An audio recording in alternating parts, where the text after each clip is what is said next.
성가대 감사합니다. 비가 오는 날입니다. 일부 예배 드리고 로비에서 우리 교우들을 인사하고 밖을 보니까 비가 아침보다 더 많이 오는 것 같아요. 그런데 오늘은 비가 오는 모습을 밖을 이렇게 보는데 내 마음에 그 모습이 좋아요.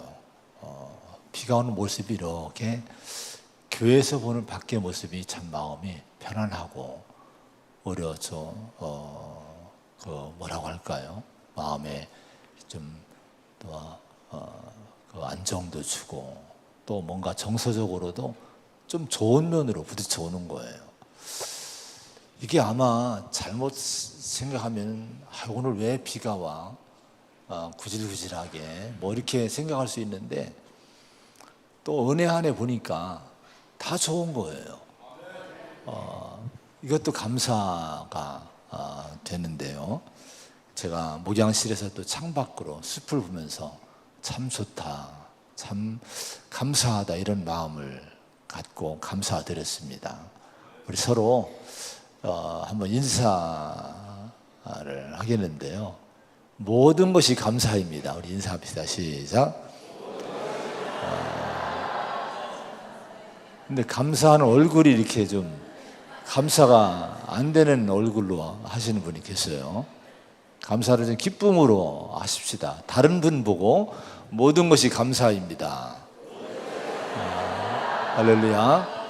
우리 하나님께 감사를 드려야 되겠죠. 하나님 감사합니다. 할렐루야. 우리 성가대도 감사합니다. 성가대 감사합니다. 좋은 찬양 너무 감사해요. 성령 강림 주일이라고 절기상으로 교회력으로 성령 강림 주일입니다. 성령은 불로 임하기도 하고 또 능력으로 임하기도 하고 그런데 성경은 또 한 가지 주님은 진리의 영이라 이렇게 성령을 진리의 영이라 이렇게 말씀했습니다. 능력이 또 임하면 또 땅끝까지 이르러 내 증인도 된다. 뭐 여러 가지로 말씀을 했어요. 성령이 충만한 교회는 전도하는 교회가 됩니다. 성령으로 충만해서 전도하는 교회가 되기를 축복합니다. 진리의 영이기 때문에 오늘도 말씀을 예수님 말씀을 19절로 29절까지 살펴볼 터인데 이게 그냥 읽으면 도대체 이게 무슨 말인지 세상의 뭐 문학적인 책이나 철학적인 책이나 사회적인 뭐 책이나 신문이나 뭐 이런 것들을 보다가 이런 성경을 보면 도대체 이해가 안 되는 부분이 많이 있을 수 있어요.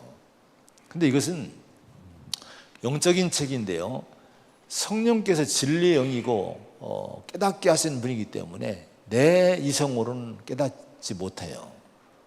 저는 바라기는 늘 기도할 때 제 자신을 위해 기도하고 여러분을 위해 기도할 때 진리의 영이신 성령이 오늘 이 말씀에 은혜를 주시고 깨닫게 해주시고 이런 은혜를 달라고 기도를 제가 많이 합니다. 이 시간 성령께서 여러분에게 이 진리 영이신 성령이 여러분을 다 터치하시는 가운데 이 말씀들이 깨달아지는 또 마음에 힘이 되고 양식이 되는 그런 역사가 있기를 축원합니다. 할렐루야.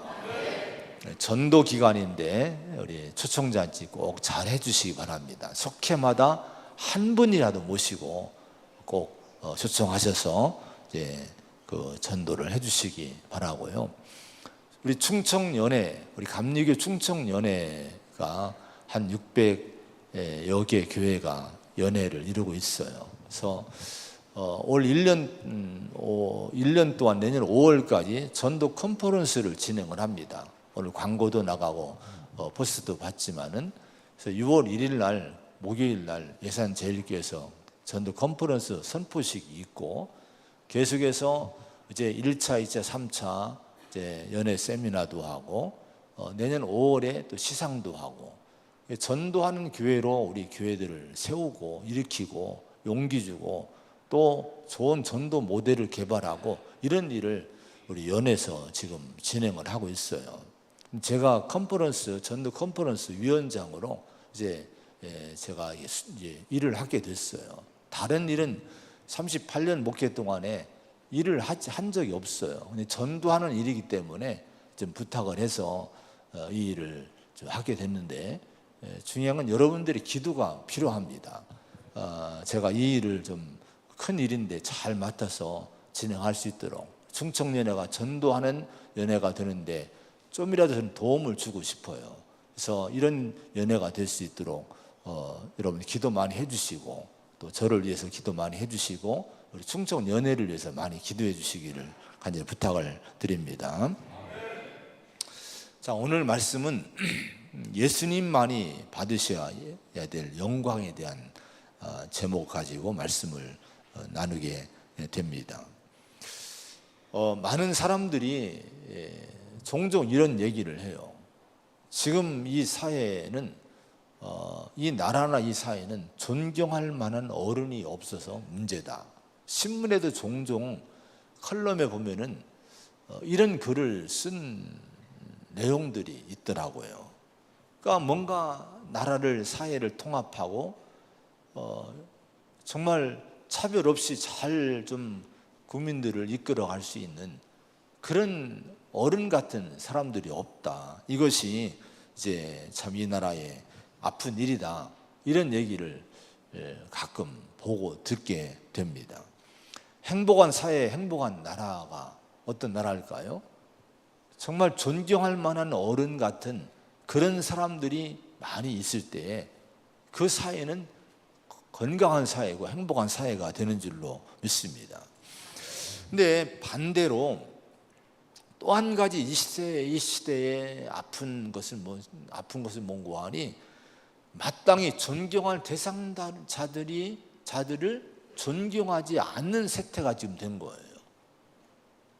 어른을 존경하지 않고, 앞선 사람을 존경하지 않고, 존경할 만한 사람이 그래도 있음에도 불구하고 그들을 존경하지 않는 이런 이상한 세대가 된 거예요. 이게 이 시대의 하나의 그 상처고 아픔이라고 할 수가 있습니다. 오로지 이 사회가 어떻게 가고 있습니까? 내 편이냐, 네 편이냐. 진영 논리가 지금 사회를 주도하고 있어요. 물론 정치적인 그런 정치권의 그런 문제 때문에 이것이 사회에 물이 들어서 이런 문제가 발생하고 있습니다만은, 이렇게 되면요, 내 편이냐 네 편이냐는 이것만 가지고 이 사회가 이루어지면요, 뭐가 큰 경패인고 하니 참된 진리나 참된 정의가 세워지지 않아요. 왜냐하면 아무리 이것이 진리라 할지라도 내 편이 하면 진리인데 상대편에서는 이걸 아니라고 하는 거예요. 진리가 아닌데도 여기서 우리가 얘기하면 진리요, 여러분 저기서 얘기하면 진리가 아니고 서로가 자꾸 여러분 반대만 하기 때문에, 진영 논리로만 가기 때문에 참된 정의는 이 사회에 세워지지 않는 거예요. 이게 이 시대의 큰 아픔이라고 할 수가 있습니다. 그래서 사람들은 자꾸 판단력이 흐려져요. 뭐가 진리인지, 뭐가 참된 것인지, 뭐가 진실인지, 뭐가 정의로운 일인지 판단력이 자꾸 흐려지게 되니까요, 사회는 자꾸 불행해지게 되는 겁니다. 그래서 우리는 여러분 우리 자신이 먼저 존경받는 사람이 되도록 노력을 해야 돼요. 가정에서 존경받는 부모가 되어야 되고요, 교회에서도 존경받는 어른이 되고 존경받는 성도가 되고 직분자가 되려고 우리가 부단히 노력을 해야 될 줄로 믿습니다. 사회에 나가서 존경받는 사람들이 되시기를 축원드립니다. 또 한 가지는 아까 얘기한 대로 우리 세상에 우리가 논리에 끌려가지 말아야 돼요. 여러분 세상 논리에 괜히 이용당하지 말고 진영 논리에 끌려다니지 말고, 우리는 성경이 기준이 돼서 네 편이 없고 내 편이 없어요. 마땅히 존경할 사람은 존경해주고 성경적으로 비판할 사람은 비판하고, 우리가 이렇게 성경적인 선지자적인 입장에서 우리 교회가 서 있어야, 반드시 서 있어야 이 사회가 희망이 있지 않겠습니까? 얼마 전에 국민일보에도 그걸 걱정하는 글이 실렸더라고요. 너무 교회가 이게 양극화되어 있다는 거예요. 너무 좌우 진영이 교회까지도 나뉘어져 있다는 거예요. 사회와 똑같다는 거예요. 이걸 걱정하는 거예요. 성도 여러분, 정말 목회자로서 부탁을 합니다. 저도 그렇지 하지 않겠지만은 정말 우리는, 여러분, 성도는 항상 세상에서 빛과 소금이 되려면 성경 위에 말씀 위에 서야 될 줄로 믿습니다. 그리고 사회를 진단하고 말씀으로 진단해야지, 사회 논리 가지고 진단하려고 하면은 이건 우리는 진영 논리에 끌려가서 이용당하고 마는 거예요.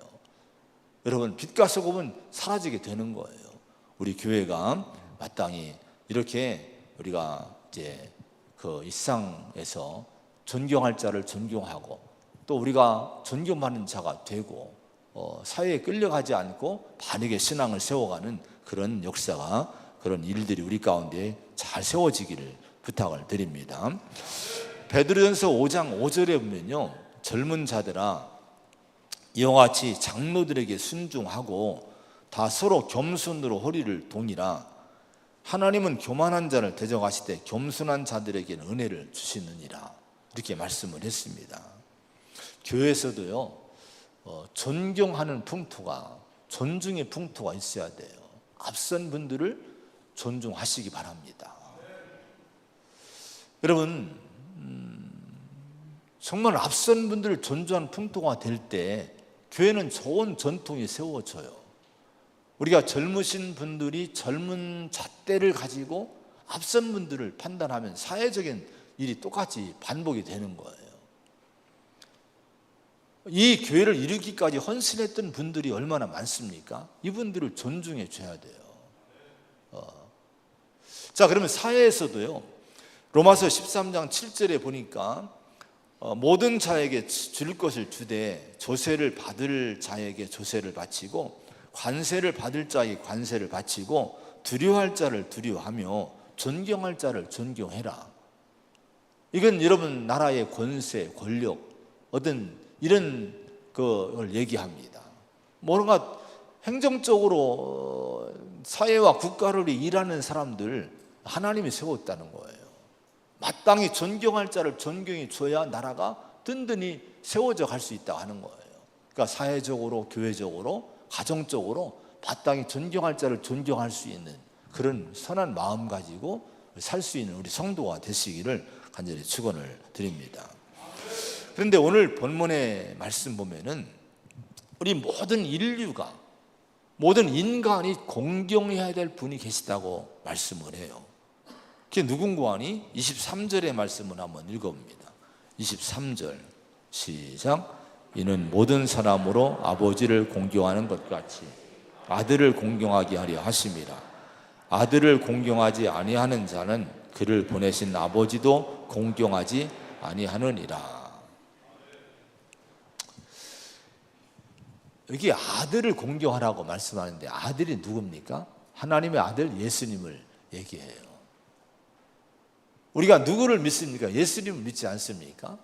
근데 우리에게 그 아들 예수를 공경하라고 주님이 말씀하시는 거예요. 공경이라는 것은 영광 돌리라는 거예요. 영화롭게 하라는 거예요.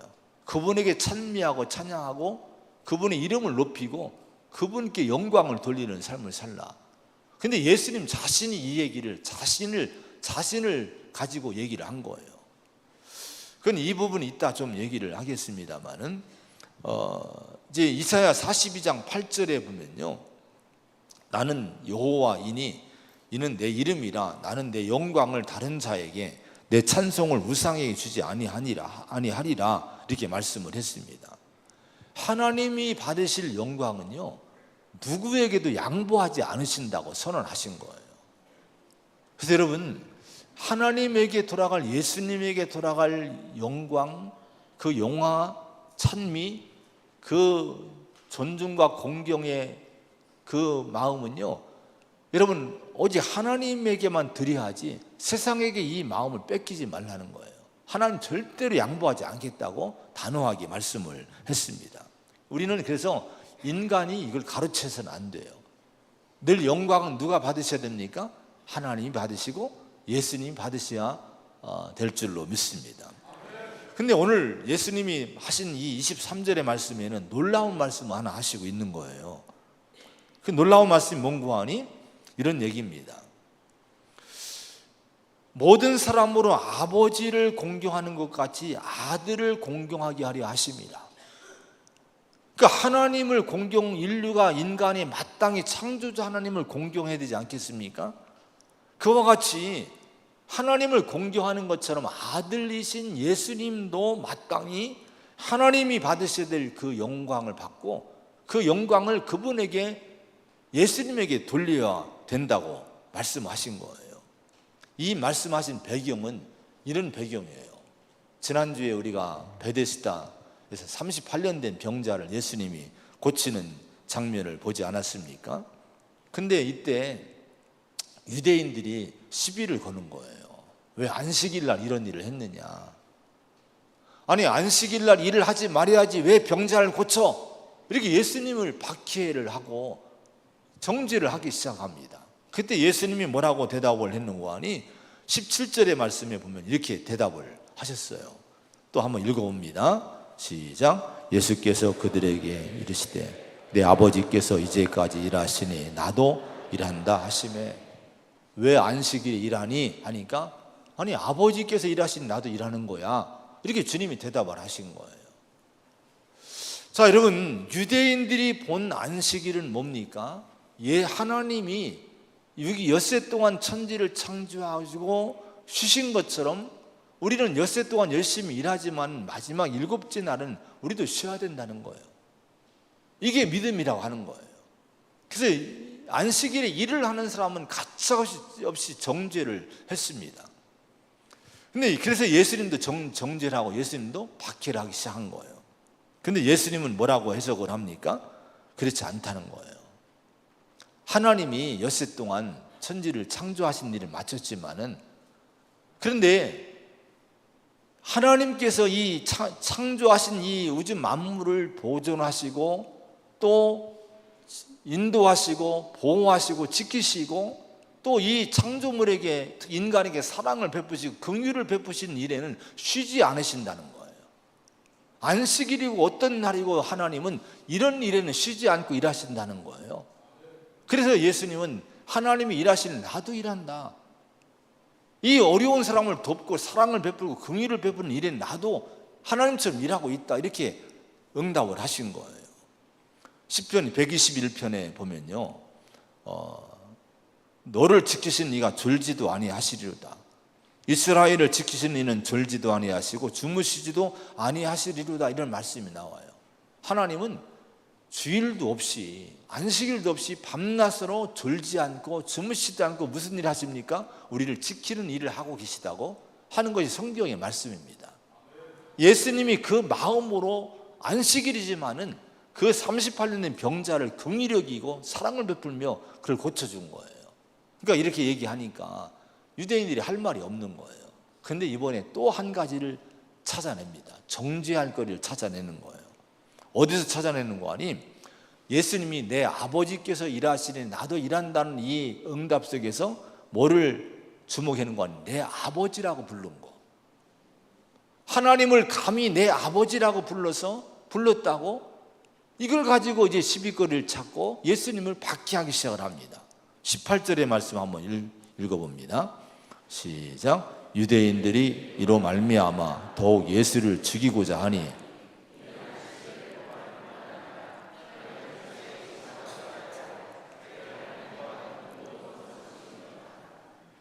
이로 말미암아 유대인들이 더욱 예수를 죽이려고 했다는 거예요. 이게 뭡니까? 안식일을 범한 것뿐 아니라 하나님을 자기의 친아버지라고 호칭했다는 거예요. 감히 나사렛 예수인 네가, 랍비인 네가 하나님을 아버지라고 친아버지라고 칭해? 참남하다는 거예요. 이건 죽일 죄라고 하는 거예요. 자, 이런 분위기 속에서 예수님이 오늘 본문에 말씀하신 거예요. 그들에게 예수님이 자기가 누구인가, 자기에게 어떻게 대해야 되는가를 주님이 가르친 것이 오늘의 본문의 말씀입니다. 그래서 23절에 이는 모든 사람으로 아버지를 공경하는 것 같이 아들을 공경하게 하려 하심이라. 아들을 공경하지 아니한 자는 그를 보내신 아버지도 공경하지 않는다. 이렇게 말씀하시면서 하나님을 너희들이 공경하느냐? 그 아들인 나도 공경을 해야 된다는 거예요. 하나님께 영광 돌리고 영화롭게 하나님을 높이고 있느냐? 그렇게 하나님을 잘 믿는다 하고 있느냐? 그러면 나를 공경하는 거예요. 하나님의 아들로 오신 예수님을 공경하라고 하는 거예요. 오늘 우리가 믿음이 뭡니까? 믿음은 우리 믿음의 주이신 예수님을 공경하고 예수님을 내 인생의 최고의 중심과 우선순위와 가치를 예수님께 두고 예수님께 영광을 돌리는 것이 믿음인 줄로 믿습니다. 여러분, 이것이 너무 소중한 믿음이에요. 왜 이것이 중요합니까? 제가 군에 있을 때 그 예하 대대에 군종으로 제가 연대에서 있었는데 예하 대대 중에 하나가 군종이 상병이었는데 어려움을 많이 겪었어요. 참 장교들이 또 뭐 상사나 이런 분들이 이상하게 교회를 괴롭히고 그 군종 상병이니까 교회 일을 자꾸 방해를 하는 거예요. 근데 새로운 부대장이 부임을 하셨어요. 중령인데 대대장이 김병갑 중령이 대대장으로 부임을 했는데 처음에 대대장이 부임하면요 각 그 부서들을 돌면서 이제 그 점검을 합니다. 근데 이분이 참모들을 데리고 맨 먼저 온 것이 교회를 찾아온 거예요. 군인교회를 찾아온 거예요. 거기에 상병인 군종이 이제 근무를 하고 있었어요. 대대장이 새로운 신임 대장이 오니까 벌떡 일어나 충성 경례를 했답니다. 그분이 간증히 같이 근무를 했던 사람인데, 근데 이 대대장이 손을 내밀더니 전도사님이십니까? 상병이 그러더라는 거예요. 그럼 나 새로 부임한 김병갑 집사입니다. 자기 이름을 대면서 대대장이 아니라 집사로 자기를 소개를 한 거예요. 이건 군에서는 있을 수 없는 일입니다. 실은요. 군인 밖에서란 몰라도 혹시나 군대 내에서 조직적인 사회 속에서 이렇게 하기 힘든 거예요. 근데 상병한테 이 대장이 참모들 다 보는 데서 나 김병갑 집사입니다 악수를 청하고 인사를 하더란 거예요. 그때 참모들이 다 뒤집어지는 거예요. 그 이후로부터요, 여러분, 여러분 교회를 핍박하던 사람들이 엄청 못했습니다. 교회가 잘 교회 활동을 하고요, 정말 좋은 군인교회가 된 걸 제가 봤어요. 한 사람, 그 김명갑이란 중령 그분이 여러분 하나님을 중심으로 정말 하나님께 영광 돌리고 교회를 높이고 주의 종을 높이니까요, 그 부대가 달라지더라고요. 그분이 지금 목사가 됐어요. 중령이 제대하고 침신대 공부하고 목사님이 돼서 지금 은퇴를 했겠지만은 그렇게 하셨더라고요. 여러분, 왜 이런 얘기를 제가 합니까? 우리가 실생활에서 예수님을 여러분 높이시기 바랍니다. 가정에서요, 정말 신앙생활 할 때 예수를 믿고 신앙생활 하는 것을 가장 중요한 일로 삼고 살아야 돼요. 그래야 그 가문에 그런 풍토, 그런 전통이 쭉 세워집니다. 예수를 믿는 건지 안 믿는 건지 교회 가정에서 해보세요. 자녀들 동일하게 그 이어받습니다. 언젠가 믿음이 그 가정에 사라지게 될 거예요. 근데 여러분, 예수 믿고 신앙생활 하는 것이 내 인생의 가장 우선순위고 하나님을 가장 가치 있는 분들을 모시게 된다면 여러분, 이건 여러분 그 가정에 그대로 그 믿음이 이어지게 되는 거예요. 자녀들이 하나님 믿는 것이 중요한 거구나, 하나님을 두려워하고 하나님을 의식하고 사는 것이 정말 인생이 중요한 거구나, 이걸 여러분 그들의 삶으로 배우게 되는 거예요.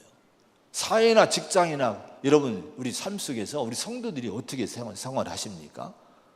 여러분, 믿음 생활을 정말 귀하게 여겨야 돼요. 그렇게 보여줘야 되기를 바랍니다. 그럴 때 내 주변에 있는 사람들이 예수 믿는 것에 저만큼 가치가 있구나, 저 사람이 저렇게 온 힘을 다해 예수 믿고 교회 다니고 신앙생활하고 믿음으로 사는 걸 볼 때에 저런 삶이 정말 뭐가 가치가 있구나, 이렇게 눈여겨보지. 우리가 여러분 어설프게 신앙생활 해보세요. 하나님 믿는 것이 세상 것보다 더 못하고 더 낮은 걸로 여러분 여겨보세요. 세상 사람들 가치 없게 여기는 거예요. 가두고만 안 가두고만, 믿어두고만 안 믿어두고만 이렇게 여기게 되는 거예요. 여러분, 하나님께 주님께 영광 돌리는 삶이 되기를 축원을 드립니다. 할렐루야. 그럼 왜 우리가 예수님을 공경하고 영광을 예수님에게만 돌려야 될까요? 그것은 예수님이 하나님의 아들이시기 때문에 그렇다는 거예요. 오늘 본문에 읽은 19절부터 29절 가운데 보면요, 제일 많이 나오는 단어가 뭘까요? 아들이라는 겁니다. 아들이라는 단어가 유독 많이 나와요. 아들에게 아들, 이 계속 절절마다 아들이 많이 나옵니다. 누구의 아들이란 거예요? 예수님은 하나님의 아들이란 거예요. 요한복음 1장 14절에 보면요, 말씀이 육신이 되어 우리 가운데 거하시며 우리가 그의 영광을 보니 아버지의 독생자의 영광이요 은혜와 진리가 충만하더라. 자, 예수님을 보니까 어떤 모습이었습니까? 아버지 하나님의 독생자의 모습이 있었다는 거예요. 자, 여러분, 예수님은요 하나님의 아들이신데 호칭을 뭘로 하는 거 아니 독생자를 보내셨으니 독생자라고 성경은 얘기합니다. 독생자는 뭐예요? 유일무이한, 오로지 유일하신 한 분이란 거예요. 우리는 아들을 여러 아들 두잖아요. 뭐 첫째 아들, 둘째 아들, 셋째 아들, 뭐 8아들 둔 사람도 있더라고요. 그런 것이 아니라 하나님에게는 유일하신 한 분 예수님만이 독생자로서 다른 존재가 없이, 여러분, 예수님 오히려 한 분만이 하나님의 아들로 이 땅에 오신 분이라고 성경은 말씀을 합니다. 이것이 왜 중요합니까? 그래서 유일하신 예수님 독생자 하나님의 아들이시기 때문에 우리의 구원, 인류의 구원자로서 다른 존재는 없다는 거예요. 유일하게 예수님 한 분만이 우리의 구원자요. 우리가 여러분 믿고 하나님께로 가야 될 통로가 되는 분은 유일하신 예수님 한 분밖에 없다고 하는 거예요. 사도행전 4장 12절에 다른 이로서는 구원받을 수 없나니 천하 사람 중에 구원을 받을 만한 다른 이름을 우리에게 주신 일이 없음이라 하였더라. 이렇게 말씀을 합니다. 이게 무슨 말씀입니까? 예수님을 힘입지 않고는 구원받을 수 없다는 거예요. 하나님이 우리에게 구원할 수 있는 이름을, 다른 이름을 준 적이 없다는 거예요. 이것만 가지고도 여러분 수많은 이단들을 우리가 다 잘라낼 수 있어요. 다 메시아라고, 자기가 구원자라고, 자기가 여러분 예수님 자리에, 성령의 자리에 그들이 앉아있는 이단들이 얼마나 많습니까? 오늘 분명히 예수님 말씀하셨어요. 성경은 말씀합니다. 예수님이 독생자라고 하는 거예요. 다른 이름은 없다고 하는 거예요. 우리가 이 믿음을 가져야 우리 신앙을 건강하게 잘 지킬 수 있을 줄로 믿습니다. 그래서 우리는 예수님께만 영광을 돌려야 돼요. 이분만이 구원의 통로가 되기에 이분께 우리가 온 영광 돌리고 그분을 찬미하고 높여야 될 줄로 믿습니다. 또한 예수님은 하나님의 아들이시되 이분은 우리에게 독생자로서 유일하게, 온전하게 하나님을 보여줄 수 있는, 우리 하나님 아버지를 우리 인간에게 유일하게 온전히 보여줄 수 있는 분이 예수님이기 때문에 우리가 영광을 돌려야 된다고 하는 겁니다. 19절의 말씀 한번 같이 봉독을 합니다. 19절 시작. 그러므로 예수께서 그들에게 이르시되 내가 진실로 너희에게 이르노니 아들이 아버지께서 하신 일을 보지 않고는 아무것도 스스로 할 수 없나니 아버지께서 행하시는 것을 아들도 그와 같이 행하느니라. 이게 무슨 얘기입니까? 하나님과 동등하게 사신 분이란 거예요. 그러니까 하나님과 판박이란 거예요. 모든 말하는 거나 생각하는 거나 행하시는 거나 다 아버지 하나님과 동일하게 사신 분, 행하신 분이 예수님이라고 얘기합니다. 그러면 세상이, 인간이 하나님을 보려면 누구를 보면 돼요? 예수님 보면 돼요. 여러분, 보이지 않는 하나님을 가장 정확히 보고 알고 믿으려면 하나님의 아들이시고 하나님의 일을 그대로 행하시는 예수님을 바라봐야 된다고 하는 거예요. 그래서 요한복음 1장 18절에 본래 하나님을 본 사람이 없으되 하나님 아버지 품속에 있는 독생하신 하나님이 나타내셨느니라, 이렇게 말씀했습니다. 인류 역사에 그렇게 하나님의 자신을 계시했지만은 본래 하나님 본 사람은 없다는 거예요. 근데 예수님이 오신 다음에 이렇게 성경은 말씀해요. 하나님을 본 사람은 아무도 없지만은 아버지 품속에 있는 독생하신 홀로 유일하게 아들로서 이 땅에 오신 그 하나님이신 예수님이 바로 하나님은 우리에게 나타내셨다는 거예요. 여러분, 그래서 우리는 예수님을 존중하고 예수님을 공경하고 영광을 돌려야 된다 하는 거예요. 여러분, 그래서 우리가 하나님의 마음을 보려면 예수님을 보면 되고요, 특별히 죄와 사망에 빠진 인류를 대하는, 인간을 대하시는 하나님 방식이나 하나님 마음이나 하나님의 사랑이나 하나님의 태도나 하나님의 계획이나 목적을 보려면 예수님 보면 다 알 수 있어요. 지난주에 38년 된 병자를 고치는 장면을 1절로 18절까지 말씀을 함께 나눴죠. 거기 보면은 예수님이 38년 된 병자를 찾아가셨어요. 근데 38년 된 이 병자는요, 독생하신 예수님, 하나님의 유일하신 구원자신 예수님이 자기를 찾아오셨음에도 불구하고 예수님을 알아봤어요? 못 알아봤어요? 못 알아본 거예요. 고쳤음에도 불구하고 못 알아본 거예요. 나중에 가서야 그분이 예수님이 내가 고쳤다고 하니까 그때야 예수님이 나를 고쳤구나 알았지, 여러분 고침 받고도 몰랐던 거예요. 여러분, 이건 뭐를 얘기해 줍니까? 예수님은요, 이 38년 된 병자가 자기를 알아보기도 전에, 자기를 사랑하기도 전에 먼저 그를 알아주셨고, 먼저 그를 사랑해 주었고, 자기를 그 사람 찾은 것이 아니라 예수님 먼저 찾아주셨다는 거예요. 이게 여러분, 어디서 이 모습 볼 수 있습니까? 이 마음 볼 수 있습니까?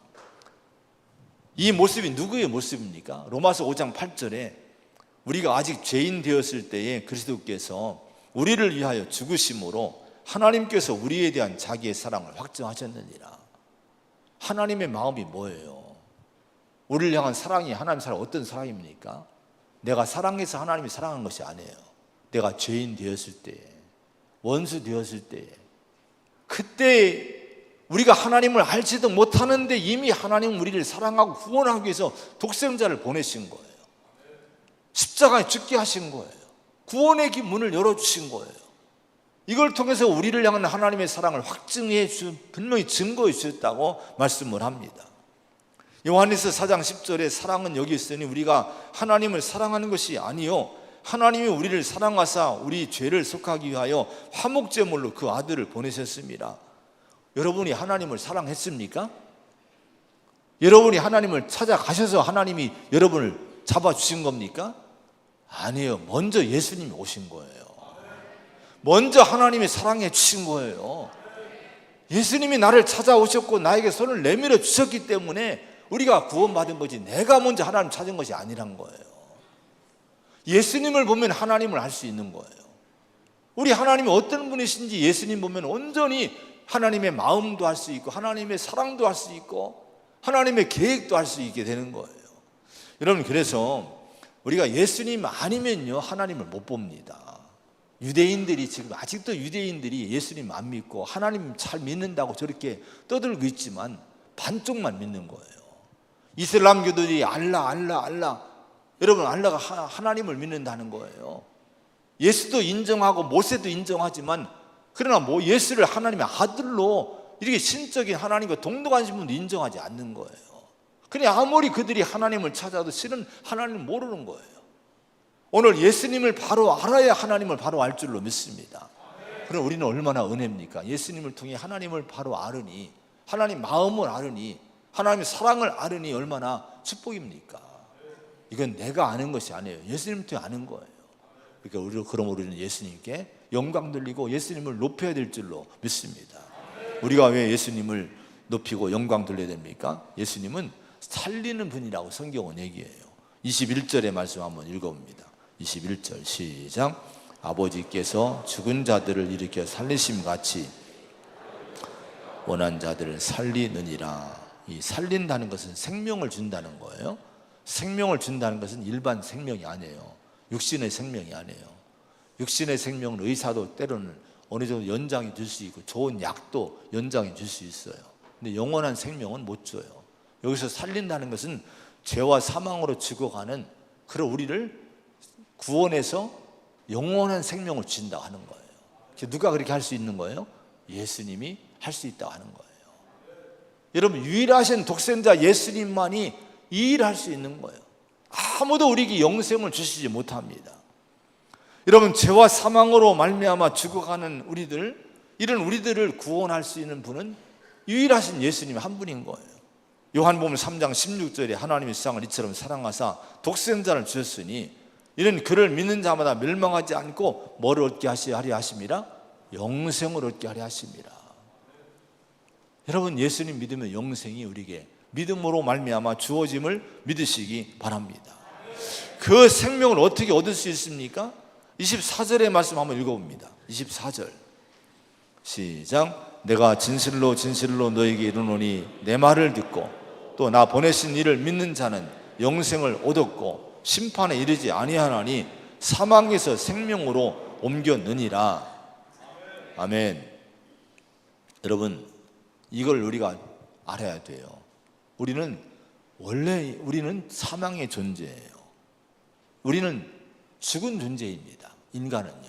그래서 죄와 사망 아래 있기 때문에 심판을 받아야 될 존재입니다.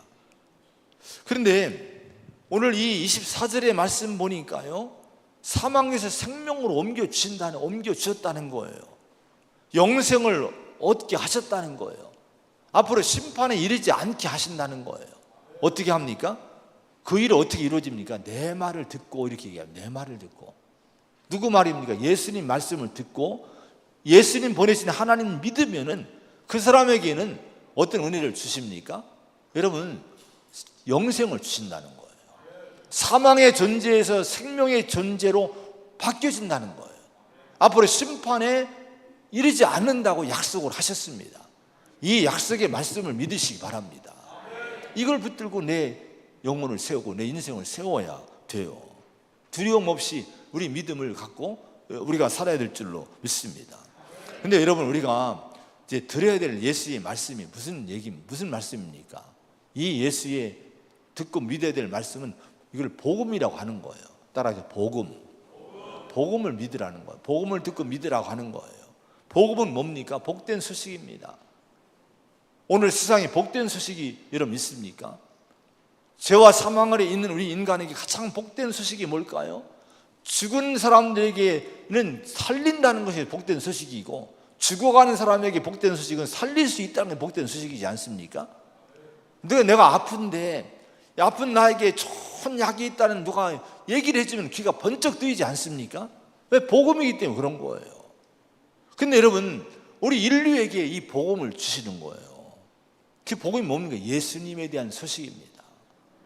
하나님의 아들 독생자신 예수님이 이 땅에 오셨는데, 이분이 우리를 위해서, 내 죄를 위해서 사망 가운데 처하게 한 본인인 되는 이 죄의 문제를 해결하기 위해서 예수님이 내 죄값을 치르시고 십자가에 죽으셨다고 하는 거예요. 죽으실 뿐 아니라 우리 예수님은 사흘 만에 부활하시고 살아나셨다는 거예요. 근데 문제는 이 예수를 믿기만 하면, 이 예수를 믿고 영접하면은 죄가 사함받고 사망에서 생명으로 옮겨진다고 하는 거예요. 이게 왜 이런 복음이지 않습니까? 이 십자가의 복음을 듣고 내가 믿으면요, 우리는 뭐를 얻습니까? 영생을 얻게 되는 거예요. 오늘 여러분, 오늘 이 복음을 듣고 이런 믿음으로 인생을 살고 계십니까? 그러면 영생 얻은 줄을 믿으시기 바랍니다. 생명 얻은 줄을 믿으시기를 바랍니다. 그러면 여러분, 이것이 얼마나 내 인생이 큰 축복입니까?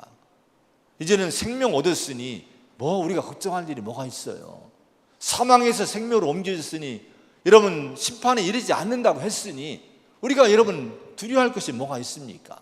이 은혜를 주신 분이 예수님이기 때문에 우리는 마땅히 예수님께 영광을 돌리며 그분만을 높이며 살아야 된다 하는 거예요. 나를 살리셨는데, 내게 가장 소중한 생명을 주셨는데, 자기가 죽음으로 여러분 내게 생명을 주셨는데 그분을 높이지 않으면 누구를 높이겠습니까? 여러분, 이 은혜를 입었다고 하면서도 누구를 높이며 살고 있습니까? 예수님을 가장 내 인생의 중심에 두시기 바랍니다. 예수님을 인생의 우선순위에 두시고 사시기 바랍니다. 이게 영광을 돌리는 거예요. 마지막으로 왜 우리가 하나님 예수님께 영광 돌려야 되느냐? 예수님이 심판하는 분이라고 말씀하셔요. 심판하신 분이기 때문에 하나님 예수님을 공경해야 된다. 영광을 돌리고 살아야 된다. 높여야 된다고 말씀을 하고 있습니다. 22절의 말씀 한번 봅니다. 22절 시작. 심판하지 아니하시고 심판을 다 아들에게 맡기셨으니 27절도 시작. 또 인자됨으로 말미암아 심판하는 권한을 주셨느니라. 자, 심판의 권한을 받으신 분, 그건 뭔고 하니 예수님이 심판의 기준이라고 하는 거예요. 근데 성경은요 심판을 말씀하셔요.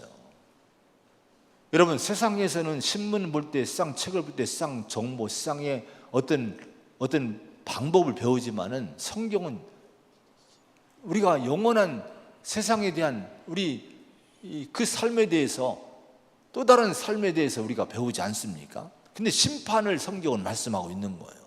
히브리서 9장에 보면요, 한 번 죽는 것은 사람에게 정해진 것이요 그 후에는 심판이 있다, 이렇게 말씀했습니다. 심판에 대한 말씀이 많이 나와요.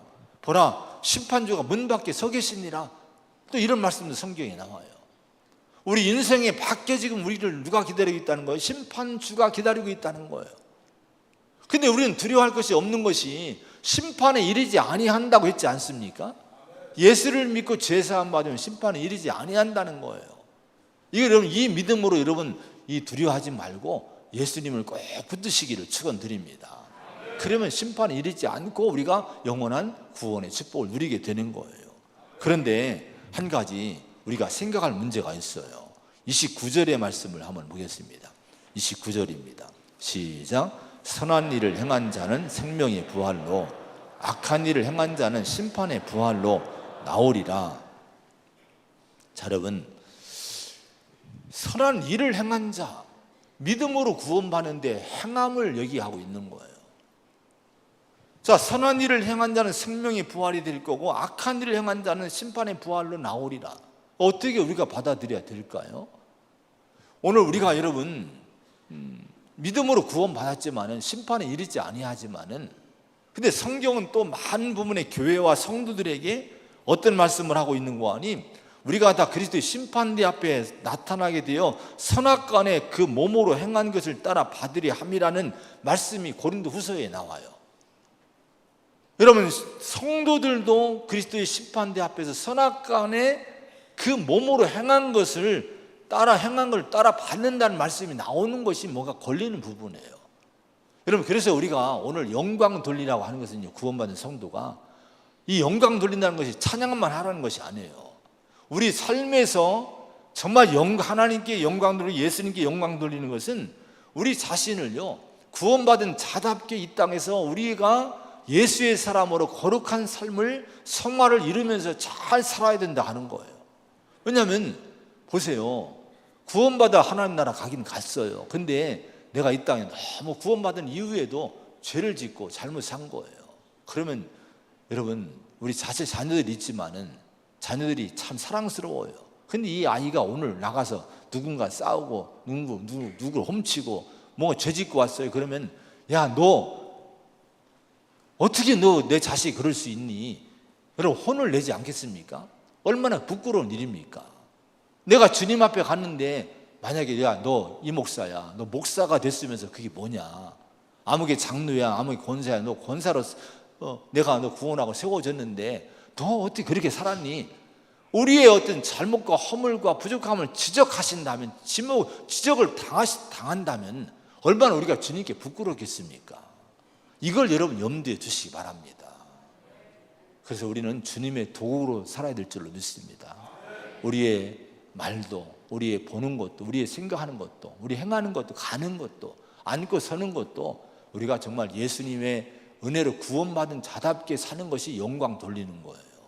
하나님께 진심으로, 예수님께 진심으로 영광 돌리면서 거룩한 삶을 잘 살아가는 저와 여러분 되기를 축원합니다.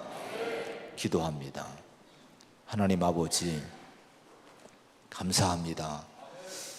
우리를 죄에서 구원하시고 이제 영원한 생명을 주셨고 우리는 이제 사망에서 생명으로 옮겨졌고 심판에 이르지 아니하는 축복을 분명히 받은 줄로 믿습니다. 이것이 내 믿음이요, 이것이 내 평안이요, 이것이 내 소망이요 기쁨임을 고백합니다. 하나님 아버지, 그러므로 우리는 예수님이, 이 은혜를 주신 예수님께 영광 돌리고 그분을 높이고 내 삶의 중심에 예수님 모시고 그분을 위해서 사는 우리가 되어야 될 줄로 믿습니다. 주님, 우리 마음에 결단하게 하여 주옵소서. 예수님만 높이고 영광 돌리며 그분 위에 살기를 다짐하게 하여 주시옵소서. 심판이 있다고 했으니 아버지 하나님이여, 이제 우리가 이 사실을 마음에 두고 부끄럽지 않도록 선악간의 내 행위를 판단하시는 예수님 앞에서 내 행위가 부끄럽게 판단받지 않도록 이 땅에 사는 동안에 우리가 거룩하게 잘 살기를 원합니다. 주여 도와 주시옵소서. 우리의 모든 것 의의 병기로 주님이 나를 쓰시도록 나를 주님께 드리며 살 수 있는 우리 모두가 되도록 인도하여 주시옵소서. 예수님의 이름으로 간절히 기도하옵나이다. 아멘.